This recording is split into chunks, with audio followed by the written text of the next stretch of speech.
Welcome to our Own Your Path series, a virtual series brought to you by the Lindy Waters III Foundation. And we're so excited to have you all here as we connect with incredible Native professionals who have carved their own unique paths to success. Whether you are tuning in from your community, your home, or even a classroom, we're grateful for your presence today. Before we begin, we'd like to take a moment to acknowledge the Indigenous lands we're all joining on from today. And we'll encourage anyone who wants to share those in the chat. I believe I just turned the chat on for everyone. The Own Your Path series is about celebrating unconventional journeys. We want Native youth to hear firsthand from professionals who have forged their own way, often overcoming challenges and defying expectations. Today, we are honored to welcome Tafv Sampson, who will be in conversation with our Executive Director, Lauren Waters. We'll hear about Tavv's work and journey to success and what has inspired her to overcome barriers along the way. Stick around until the end. We'll have a live Q&A session, an interactive reflection activity, and ways for you to stay involved. Before we get started, we wanted to share with you about our incredible speakers, Lauren and Tafv. Lauren Waters is an award-winning Cherokee and Kiowa filmmaker and the executive director of the Lindy Waters III Foundation. Named to the 2025 Forbes 30 Under 30 list, Lauren's creative work has been showcased at prestigious festivals such as the Sundance Film Festival and South by Southwest Film Festival.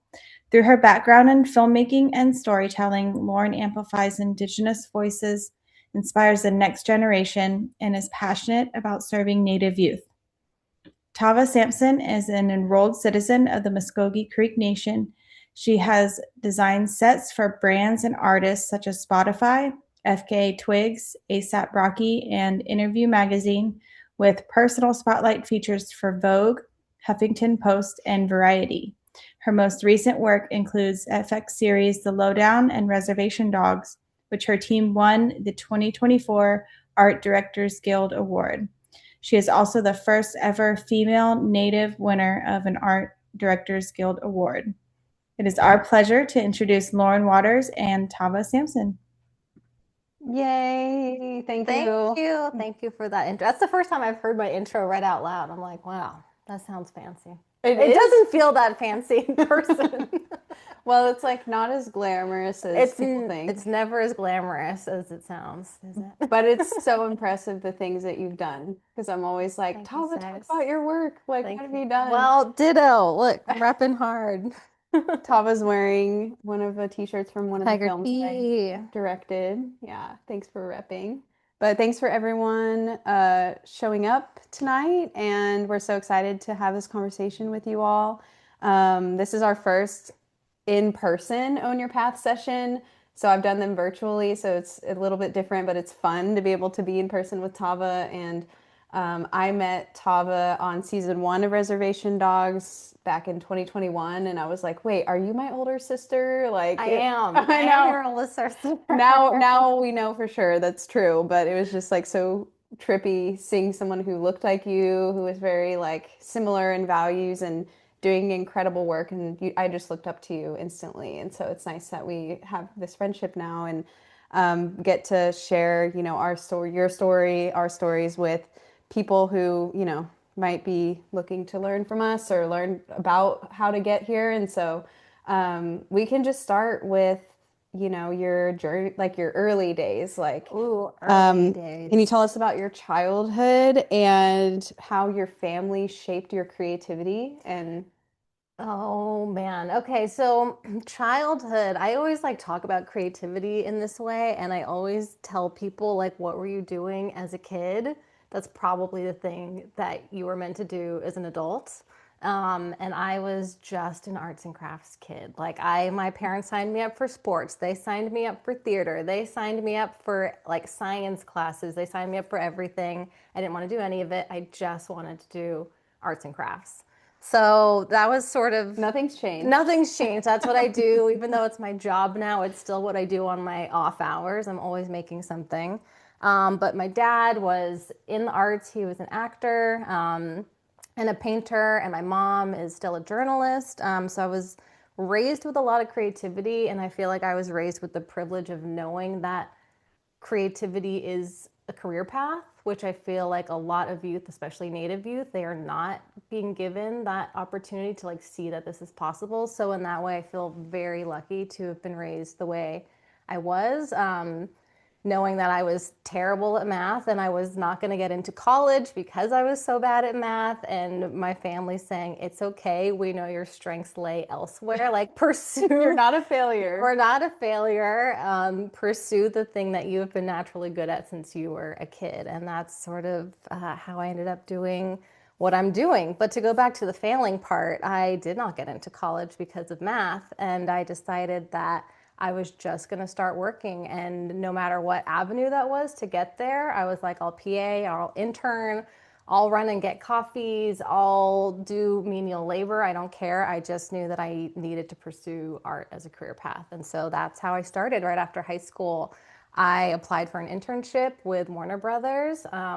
Ended up getting it. That turned into an assistant job. I assisted in New York for close to 10 years before I was even getting leading jobs. So it was a long, long road to success. And success is like a funny term because I feel like you feel the same way. It doesn't matter how much you accomplish. It still doesn't feel like you never reach like an impetus of your career if you always want to keep making stuff. So I don't consider myself like super successful, but I have worked a lot. So That's yeah, a big success in the industry for sure. It's just like having consistent work and also having work that you like.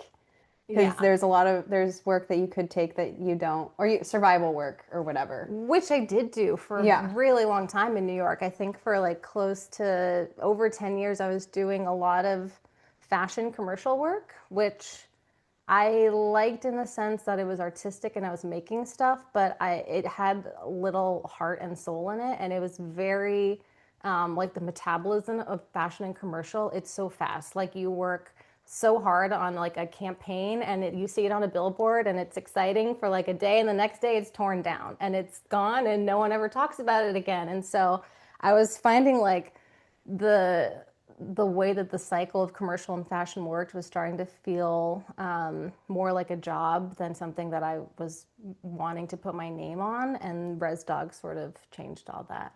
So, next question. So, you kind of talked about how you broke into the industry. So, how would you say someone who's like obviously native looking, but a native person comes from that kind of background, like how would one navigate getting into those spaces? Like, how did you navigate that? We did it. You just hire your friends and your family. You only work with people you love. Well, I mean, honestly, that's kind of how Res Dogs began. And we have to give Sterling a lot of credit for that because he was given a platform and he could have hired professionals from all over. He could have brought in like New York people, LA people, like people that had crazy IMDb's and resumes. And he was like, no, I want to hire my friends, my family, people within the community that like know what the story we're actually telling.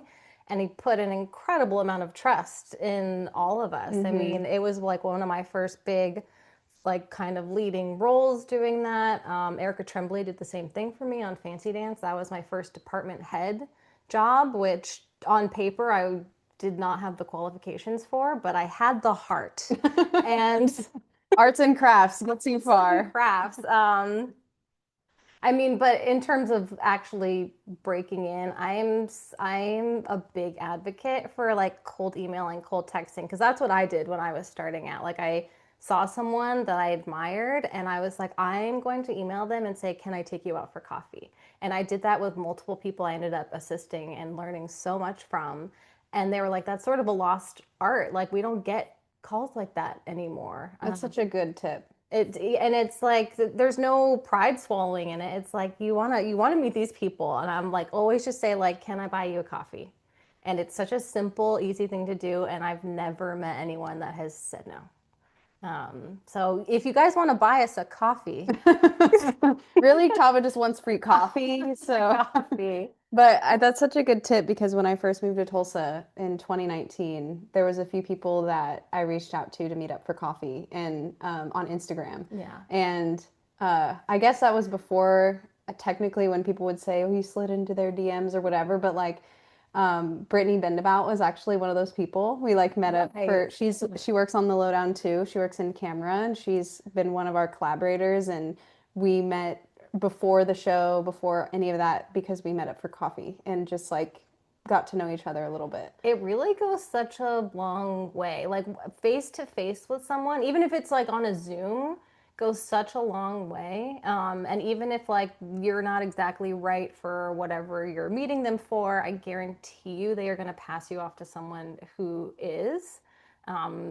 That like meets like the things that you're trying to do or like is really looking for a mentor or looking to like fill a space where someone is left or something on their team. And so I do feel like that personal like one-on-one just reaching out.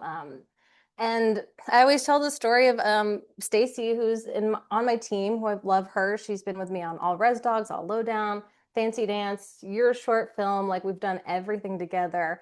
She said when she was starting out, she obviously is interested in art department, and the only position available was an assistant position in the transpo department, which is, if anyone doesn't know what that is, it's like the trucks, like all the big trucks loading in gear, driving things around. Like it is not a glamorous job, but she was like, she was like, I just know I need to get in the door, tell them what I'm interested in, but work really hard in this other department. And sure enough, they were like, this girl's amazing. She clearly doesn't belong in this department. And they passed her off to set deck. And that's where she's been ever since.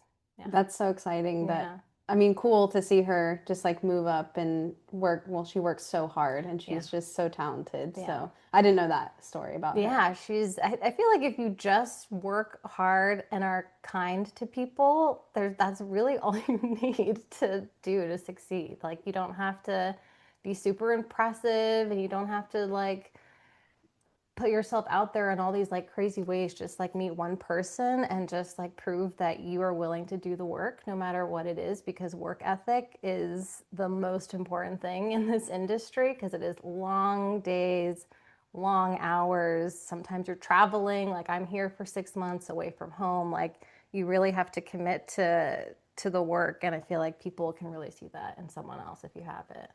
Yeah.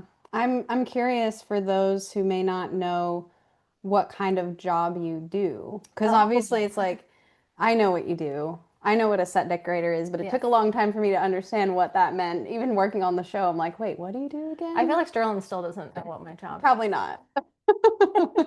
But for the people that don't know, can you explain what that is? I always try and like verbalize it as like imagining a Christmas tree, and it's sort of like there's the top and then the branches that come after. And art department has so many parts. There's so many branches to the art department. There's a production designer, a set decorator, graphic designers, construction people, scenic people, and so all of the prop makers. So like all of this like technically falls under art. And so when you say you work in the art department, people that don't work in the art department are going to be like, oh, cool. And people that do are going to be like, well, where? There's so many different aspects to it. Like some people are like in overalls, like painting things and aging things. Like some people are just at the computer, like designing graphics.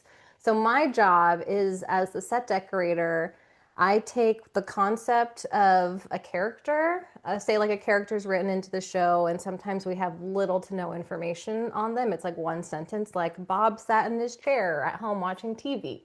And that's all we get. And we're like, okay, who is Bob? What are the details of his home? We have to sort of fictionalize this whole other backstory because the visuals of a show are telling so much of the story without the dialogue. And so like you see someone's space and you immediately like know who this person is. So my job is to take the concept of this person and we sort of start to build their backstory completely from random. We're like, okay, maybe he grew up on a tugboat and like he has this memorabilia and like this picture of his dad. So we start to think of all the details that make up a character that is not written into the story or the dialogue. And so my team and I are part of the whole like conceptualizing of that with the production designer. And then we're the ones actually buying everything, putting it in the set, dressing in the details, helping deciding on like graphics. Yeah, that's so like any world you see in Res Dogs or Lowdown, like down to like the tiny like toothpicks in a cup on the table is stuff that has been like thought through with many people, Yeah. approved, decided on, and that's the set deck department. And so I lead the set deck department, and within my department I have many people, a lot of help. I have assistants, dressers, designers, coordinators, and so that's sort of my job. And I would not have been given a head of department job had it not been for Sterling and Erica, like really watching me my first season of Res Dogs and seeing that like I could possibly do this. Yeah, and you do such a great job. I it's crazy to see what you've been able to bring to life, like from literally nothing. Yeah, Najoni was talking about, care and how, you travel with your yarn. I do. So, because I'm an arts and crafts kid, it's sort of how I regulated my nervous system as a kid. Not that I had a crazy household, but I was like a very sensitive kid, as my mom would say, if she's watching this.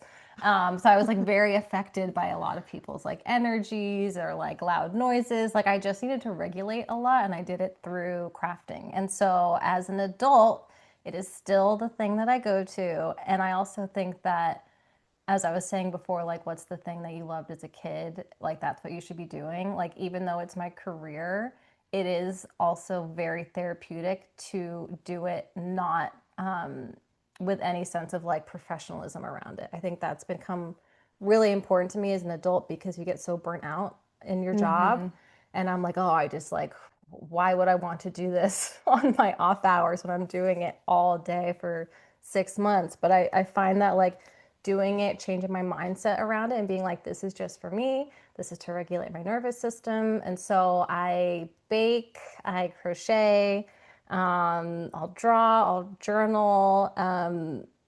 Really like anything with my hands is like, I'll do like origami, like anything tangible with my hands takes me out of like a certain, I don't know, the brain waves, like of say it's like an alpha into like a theta or something. I don't know the terms, but it feels like I can switch my brain waves into like doing something that I would do at work. But now that it's at home, it means something totally different and is affecting me differently.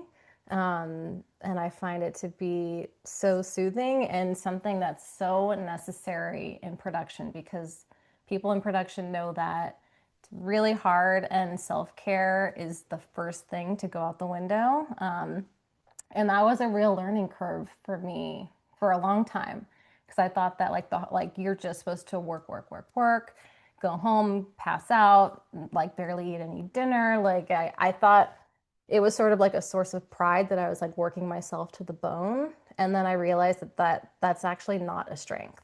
Like the strength is to take the time and to like set your boundaries. And I feel like because I grew up in my professional life in New York, where that was such the mindset, like that sort of workhorse ethic was rewarded, where like you're exhausted, that you're like hanging on by a thread was like behavior that was praised. And as I've gotten older and I'm now responsible for other people's well-being, like Stacy, for instance, I realized like that is not a strength. Like the strength is to like keep some areas of your life soft because if you're imbalanced or like unwell, you're never going to show up and do your best work. Yeah.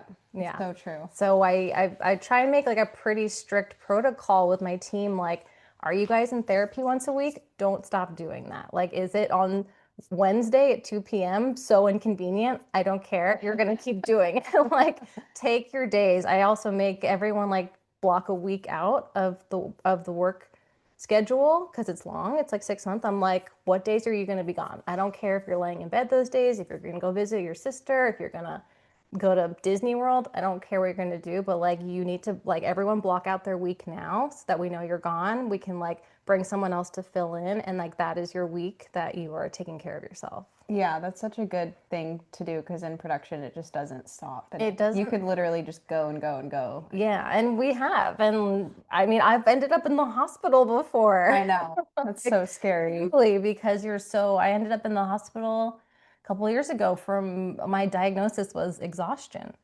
And it was in the middle You're of like, filming. shocking. I know, shocking. And the doctor gave me a work note. He was like, here, this is for your employer for a week off work. And I was like, ha ha ha. I like went to work that night. I was like, You're oh, like on the Zoom I was call like, in the we're at bed. night shoot tonight. And I ended up, of course, I like went back to work like that night. But I think that's a foolish thing to do at this point. Now that I've done it for so long, I'm like that. I would never want that for anyone else. So why am I going to impose that Gotta upon take myself? care of yourself. Got to take care of yourself.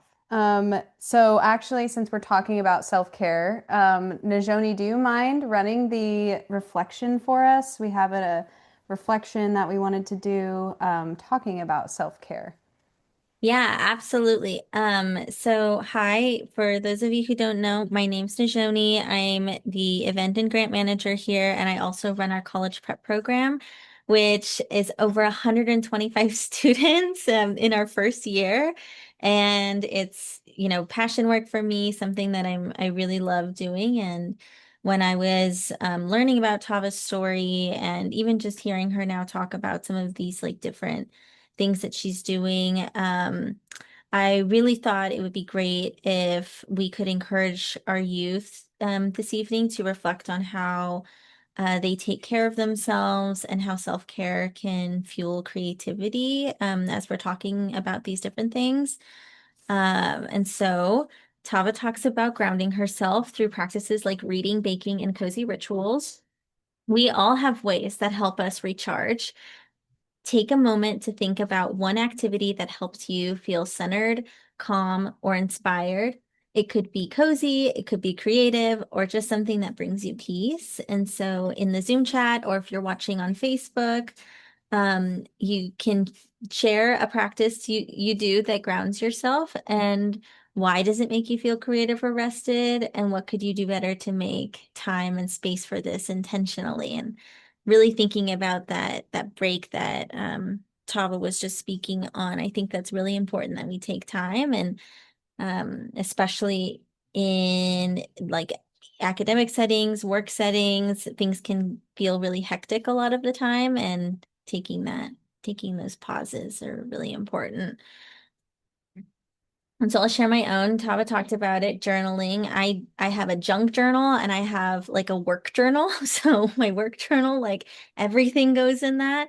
And then my junk journal, like if I went to the movies and I had like a movie ticket, I like paste it in and like talk about the movie I watched or something like that.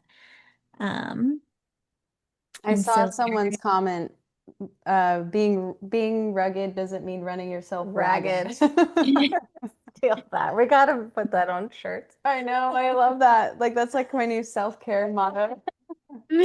Um, I think for me, I it's hard because I feel like I can run myself pretty thin. But recently I've been reading more.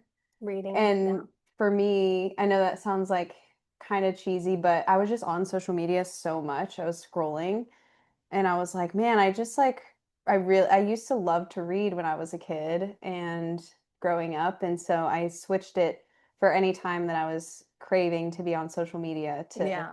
reading a book. Yeah. And that I was like flying through books.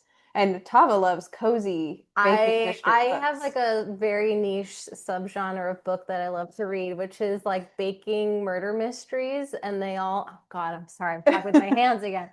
And they all have these like very silly titles, like "Till Death Do Us Tart." Like it's just like the silliest genre of book, and I love those. And I know a cozy thing we share that regulates us, which is What? the YouTube like Oh, the channels fireplace. of the fireplace. This is a new discovery for me, but you could look up anything on YouTube. You can type in cozy ambiance, cozy fall, cozy Christmas, and there's a million videos of like you in a winter wonderland. And I will put that on and I will zone out for like 20 minutes. My partner comes in and I'm just like drooling. He's like, okay, I'm gonna leave the room now. Like this is self-care, This is taking a bath. self-care. Yeah.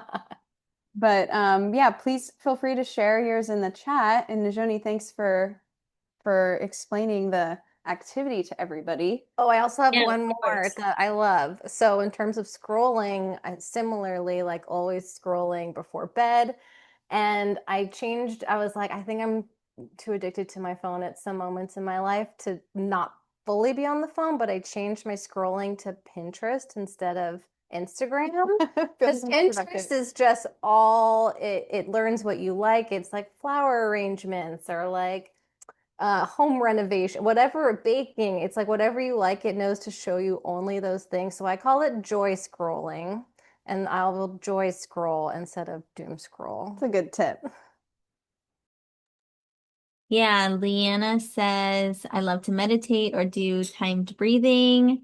Lisa says, recently started audiobooks. Felicia says, I love the Calm app, which has so many different screens like meadow, beach, and fireplace. Isaac Owl says, drawing with pencil and marker. And on Facebook, Dee says, definitely need a work-life balance. And I amen to that. Yeah, so let's move to our audience Q&A because we had some pre-submitted questions.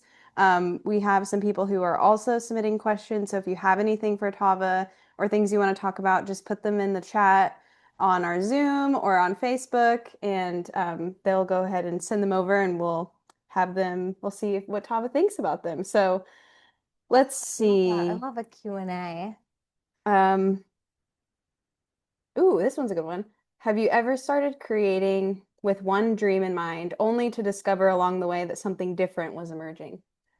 Absolutely, in a way that I'm actually making something right now that is not film related at all, but it's something that I started working on when I was like 24. I'm 36 now. So I started working on this a long time ago, and I didn't realize that when I started it, I was building the skill for something else. Like it started out as something totally different. Are you able to share? Well, It's elusive.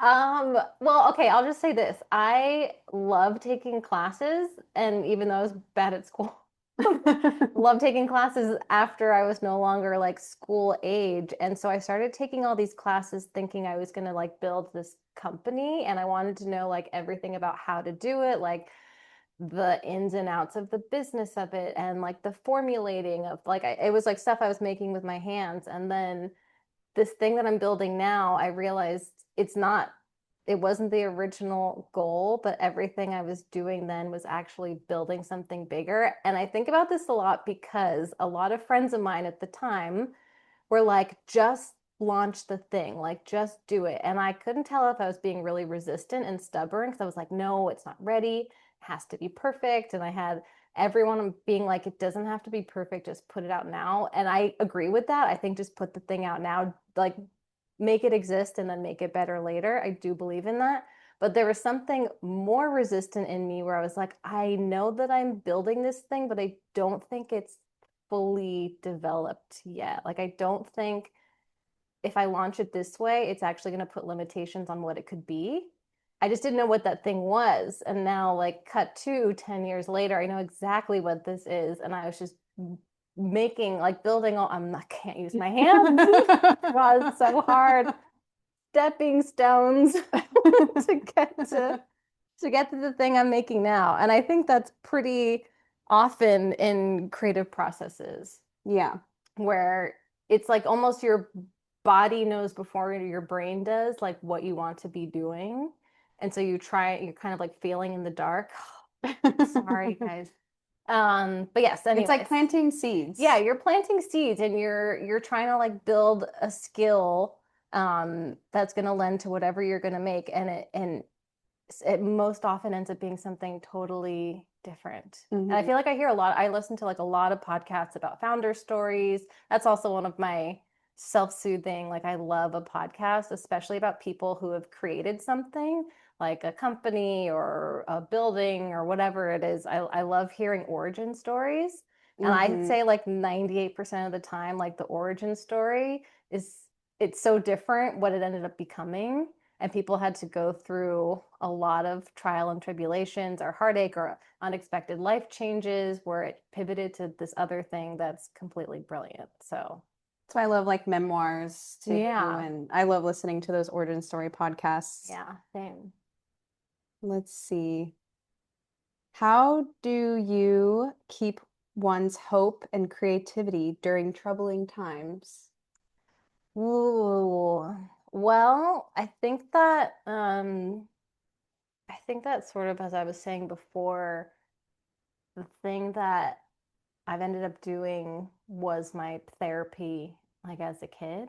Mm-hmm. Um, So I feel like you've gone through a lot of challenges recently. I've gone through a lot of loss in my life in the past couple years. I lost a brother recently, lost my dad, a lot of hard family things have happened. And it was, I think that it was the biggest challenge was to remain soft and open hearted through all of that because it's very easy to go into your own shell.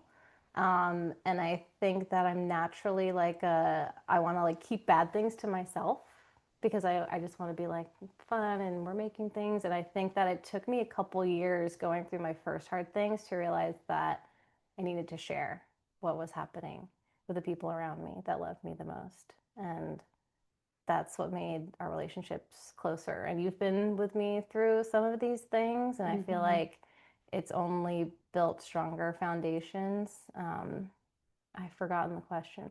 I mean, I feel like it's like having community, and I think what's really important and what I've seen just in your life and the work that we do is so challenging, hard, like long, like we've talked about long hours, onset, offset.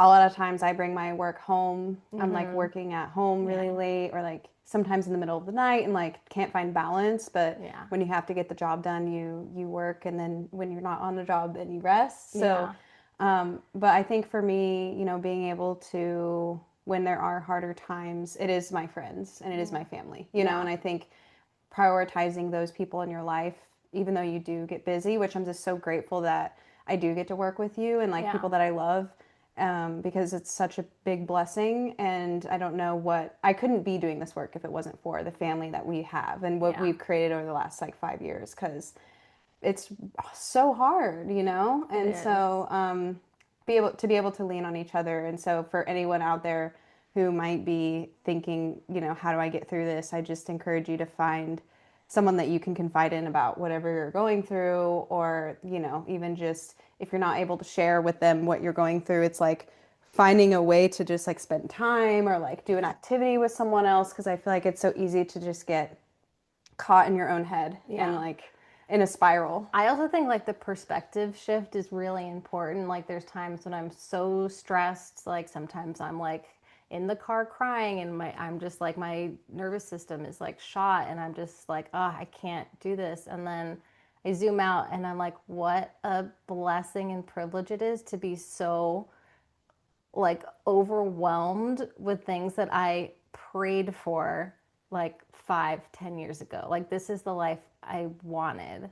And I am so grateful for it. Like I get to make art with my friends as a job. Like that's an incredible privilege in this life, you know? And I look at my life and I feel so grateful for where I've ended up. And so there are days when I'm like, this is tough, or I feel homesick, or things are just, everything went wrong today. And I'm like, wow, this is such an amazing place to be. I think I say that same thing too. I'm like, when I'm like texting someone about whatever I'm going, I'm like, but we're blessed. But we are blessed. Yeah. Like but we're healthy and happy and making art together. I mean, it's truly the dream job. And I think that anyone in film knows like you sacrifice a lot for it, but it's usually worth it, especially the community that we've built and the family that we've built. Like there's nothing that would make me want to not do this at this point with you guys. Yeah, so true. Are you aware of the efforts to get a Sony Sampson statue in Okmulgee? I am aware of that. You probably know more than I do. I actually haven't talked or I haven't heard about much since this summer. Kenneth? Kenneth Johnson is making it. I know the last I heard they were trying to raise the funds for it. You know what? I gotta call the aunties. I gotta call the hotline of the aunties and figure out what the haps is with that. But I think it's happening. I Yeah. think the last I was part of it was that we were trying to decide on a pose. Oh, We're like, okay. what is this statue? What does it look like? Is he eating juicy fruit? Is he on a horse? Like, what is it So gonna it's be? not the classic statue that Kenneth did with a fountain of, No, that was like a miniature that I yeah. think Sterling bought actually. Did he? I don't know. I think he bought it.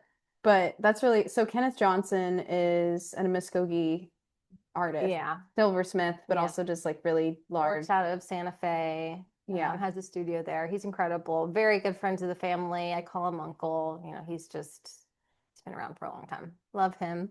Yeah. But if you have any information, would love a hot tip. Yeah, yeah. So if you got anyone in the chat who asked that question, if you have any more info you want to share, let us know. I guess, well, this one you kind of touched on, but like we'll go back to it. What advice do you have for students in high school or college? What habits have impacted your life in positive ways? I know you didn't go to college, I did not go to college. but for those who might be doing something rigorous or like, studying, you said you like taking classes. What are some habits that you have in a day-to-day life that has kept you grounded or impacted you in positive ways? Okay. I have to answer this question that's a little sub-answer, but I read this study, keeping my hand under the blanket. Well, now it's all you can do it because then it'll fix it and then we I read this study that 30% of the population is only able to visualize something by picturing it or reading it. Like say, like someone's like, okay, picture an apple, or you read a sentence that's like the princess was in the castle. Only 30% of people can see that in like vivid detail, which I didn't realize was a thing. And it's something that I have as a visual person, and I didn't realize that other people didn't. And then I started going on like a deep dive of like, what do other people have, like talents that they have that they don't realize that people don't have. Like you think like everyone has this, and like some people it's like they're doing numbers in their head, or they're even like they're making the playlists for their friends, or they're really good at making friends and like connecting people. Like that is all art. That is all skill and talent, and those are things that are uh, skills that people need in order to build something like that we've built. And so I started thinking about all my friends and all the things that they innately do, which I absolutely cannot do. I remember saying this as a kid when I was like 11, that I couldn't imagine hearing like making a song that didn't exist. And I think that to this day, like if someone was like hum a tune that doesn't exist, like a new song, truly impossible. Yeah. Like you could pay me $1 million, and for someone else watching, they're like, oh, I write songs every day, or I hear a tune every day. And they're probably like, yeah, can't everybody? And you're like, no, that's like only a very small percentage of people that can like do this like very niche specific thing. And so I've been thinking about that a lot lately, and like all the things that we think we're not qualified for. But then you think about the things that you know how to do innately, and remember that nobody else can do it. There's only one you in this world. So yeah, I've been thinking about That's a that good lately. one. That's a good one. Let's see. Other questions. This one's kind of crazy. No. Any interest in doing a Lowdown spinoff that would feature Indian activists who disrupted the land run reenactment scene as they expose oppressor human monsters by day while they slay the supernatural ones that come out when you whistle at night by night? Okay, this is exactly what I just said. Okay, so you were listening to what, and this is what your brain came up with. You were clearly the writer in the room. Someone asked me to think of a plot last minute, like on the fly. Crickets. Like, I have no idea. So, whoever this person is, that would be awesome. I would do it for sure. Because that was the scene The land run scene. Land run. Yeah, spin-off. The spin-off. But whoever wrote that, like clearly you're the writer in the room. And you know what? The writers are what make this show possible. Like Yeah. we would not have anything without the writers' room. So Sounds like a creative person. yeah, you're highly creative and don't negate that talent of even writing that one sentence for granted. What kind of things would you want to write or direct if you had the opportunity to tell stories of your own? Okay. I think about this a lot. I am someone that, okay, there's this, I think it's a C.S. Lewis quote that says, someday you will be old enough to read fairy tales again, which I fully believe because after I went through like a lot of loss, all I wanted to read was like Lion, the Witch, and the Wardrobe, Wrinkle in Time, like all these like very classic young adult novels that were like, I mean, they stand the test of time. Like you can read them at age 10 and you can read them at age 70 and you get something different from it. And I was thinking about that a lot in terms of native film. And we're in such like a documentary space in native film. Like there's so many amazing docs happening. We're doing a lot of comedy, obviously drama. And I feel like there's still a void in this sort of like fantastical world. Definitely. Which I'm very like that's my dream job is to like design a native like fantastical very soft sweet but with like adventure and like sadness and heartbreak but like nothing like still living in this very fictional world. I think that's something that we don't have anymore. Like there's no native Wizard of Oz, you know? Yeah. I feel like that's what I want so badly. Yeah. Are you gonna write that? I actually started writing something after my brother passed that is in that vein. I'm still ruminating on it. I made the mood board, of course, because this is how my brain works. I need this writer. You made the Pinterest board. I made the Pinterest board. I like spent like a whole week just looking at visuals and looking at old kids' books and like old videos of when Shelley Duvall ran like the like Hanson's Fairy Tales show back in the 80s. Like I was looking at all this stuff. Can I write it? No, I can't write it, but I can do the visuals for it. I could like see it so clearly in my brain, but I am not the person that can write it down and like create infrastructure for it. But yeah, that's what I want to see / want to do. Let's see. Final questions. If you could go back and give your younger self advice, what would it be? Oh my gosh. I think I would have a good answer to this, but what would it be? Okay. Well, I tell myself this a lot currently, and so I'd probably tell myself younger self too, is that no one feeling or scenario lasts forever. Like life is constantly changing, whether you like it or not. I mean, the sun comes up and it sets every day.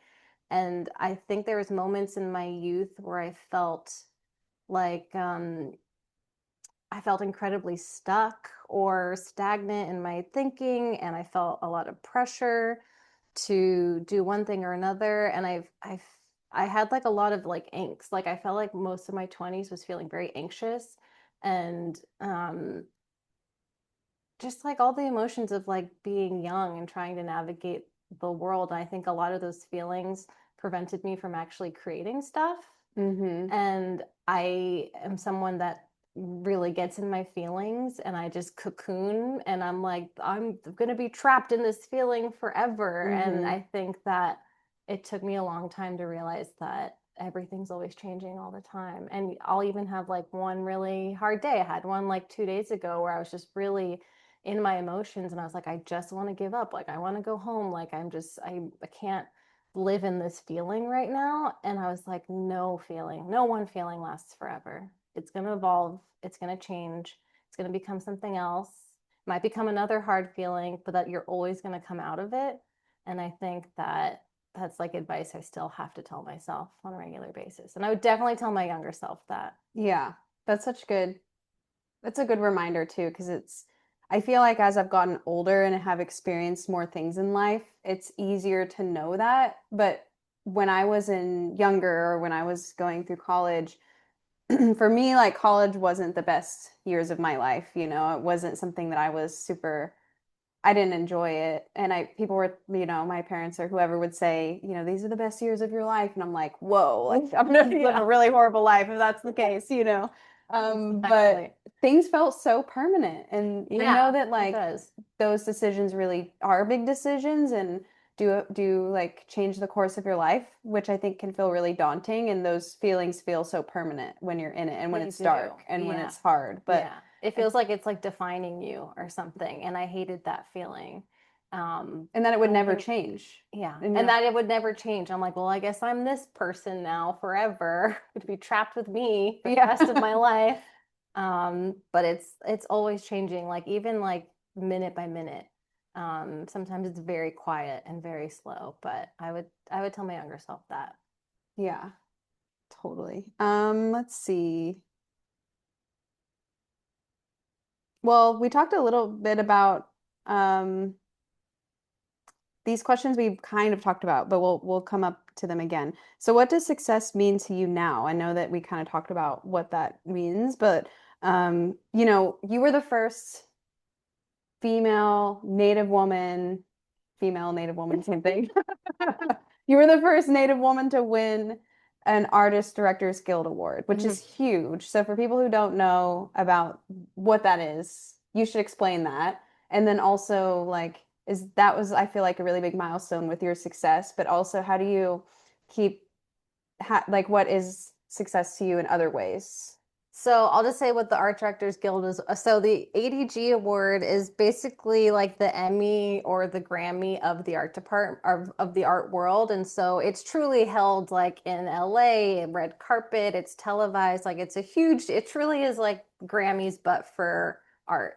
And so it's all the biggest shows, all the movies, like what's like the biggest movie that came out? Like huge stuff. It's like Frankenstein, Sinners, exactly. They're doing theirs soon because it's coming up in February. So it's every TV show, every movie that comes out for the year, that you're in a certain category, and then these categories compete and you win, and it's the whole TV thing. They announce it, you walk up to the stage, the music plays, you accept, you do a speech. And so for 2024, Res Dogs got nominated, which was crazy because we were really the underdog of the entire award ceremony, to the point where FX didn't even want to pay for a table for us. So we almost essentially bought our own table in the very back. I was wondering where your table was. We were with the caterers, like truly the caterers. It was our table. You were in the kitchen. We were in the kitchen. Like no one believed that, like no one acknowledged we were there, and no one could believe that we even got nominated. And lo and behold, we won our category, which was huge. And they had to play the music twice as we walked up because we were so far from the stage. They're like, play it again. Play it again. They're still coming. But yeah, we killed them. We won our category, and I think deservedly so. It was for Dear Lady episode, and that was obviously an incredible episode for us as Native people. It was about boarding schools. It was a period piece, so we were doing all period sets, down to the very last detail. Like it was a real production to even do that one episode, especially for our department. And so we ended up winning for that, which was incredible. Was season 3, episode 4? I think so. Definitely season 3. I don't know what episode, but if you've watched Res Dogs, which I'm sure you all do, I'm sure you know the Dear Lady boarding school episode. So yeah, my team and I won the award for that. And that was pretty surreal because even just as like a Native person in the room there, it was very surreal. Like I had a pin beaded for me by Molly Murphy Adams that said in it, like ENIT. And someone asked me what that meant. And I was like, oh, it's like kind of a joke, like Native slang. And then the person who was there, I forgot who, like where, what show they were with or movie, but they were like, oh, I didn't realize that all Native tribes spoke the same language. That's so cool. And I was like, okay, well, you're like, so I'm doing a bad job at explaining this clearly. But even to just be like, being a female in the room, being Native in the room, getting nominated, winning, that was like a real moment where I'm like, oh, this is like my career. This is like a big moment for me. Like my mom was watching on TV in New York, and she said she started crying, and so Oh, Nancy. Nancy. But even that, it was such an amazing evening and such a fun week, but those moments are so fleeting, as they should be. Like, we're all going to have all these successes and ups and downs, and we all get to celebrate each other all the time. Like, I mean, I saw you in multiple cities this year. We were traveling together, and I think at this point, that is what success means to me, is like getting to celebrate each other constantly. Like, it's almost too much celebration. I know, we're like constantly. Like, you're always doing something, I'm doing something, all our friends are doing something, people are winning awards, they're traveling, they have getting to festivals. Like, there's so much celebration within our community of friends, within the Native community, that it's like every day it's just someone else's turn. And I think that is the most successful thing in my mind that we're able to do.